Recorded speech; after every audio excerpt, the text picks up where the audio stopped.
જય Shri Krishna, good evening. કેમ છો બધા? આપણા હિન્દુ સનાતન હિન્દુમાં કેવું ગાય માતાજી કહેવાય, બરાબર? જો હમણાં જ પૂરી બંનેને ગાય માતાજી કહેવાય.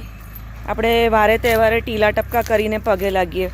આમ ગલીમાંથી નીકળીએ તો પગે લાગતા જઈએ. કોઈ રોટલી ક્યારેક ખવડાવે, બાકી બહુ આપણે બિઝી થઈ ગયા છે. ઓકે, તો એવું કેમ નહીં કે આપણે સોસાયટીમાં રહીએ અને બાજુની ગલીમાં ગાય વીયાય કે બીમાર પડે ને તાત્કાલિક આપણે સારવાર માટે મદદ માંગવા માંડીએ?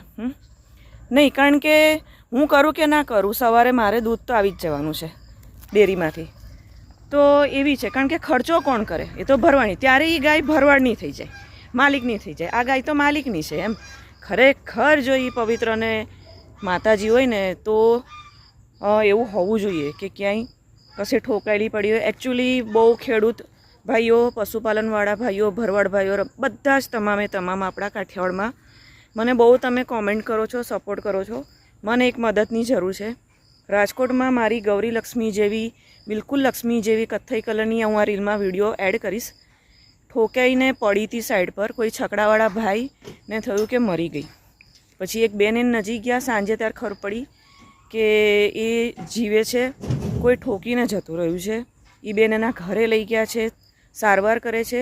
પાછળથી ઊભી નથી થઈ શકતી. એ થોડી વારે પાછળથી બ્લેન્કેટ, કારણ કે વાંછડી લક્ષ્મી જેવડી છે તો વજન વધારે હોય, પાછળથી 5 મિનિટ ઊભી કરે છે ને પછી બેસી જાય છે. થોડીક જ રિકવરી છે. જો તમને કંઈક અનુભવ હોય તો પ્લીઝ આમાં મને કમેન્ટ કરો. મને મદદની જરૂર છે. ગૌરી એકદમ લક્ષ્મી જેવી છે. જો તમે આ વિડીયો જોશો એટલે ખબર પડશે. આની પાછળનો આ વિડીયો અટેચ કરું છું. એટલી રૂપાળી નાની વાછડી છે. એક સાઈડ પર રોડ પર પડી હતી. એવી રીતે ના છોડી દેવાય. તમારે ખર્ચો થતો હોય તો એ બીજા બધા સેવા, આપણે એકજૂટ થઈને સેવા, આપણને બધાને એમ જ થાય કે આ બધી ગાયો આપણી છે, ભરવાડની છે ને રબારીની છે ને. એવું ના થવું જોઈએ. તો તમે બધા મને બહુ કમેન્ટ કરો છો ને, તો મને સપોર્ટ કરો કે અમે હવે શું કરીએ, કઈ રીતે એને ઊભી કરીએ. કદાચ એને કમરમાં માર વાગ્યો છે. ઓકે,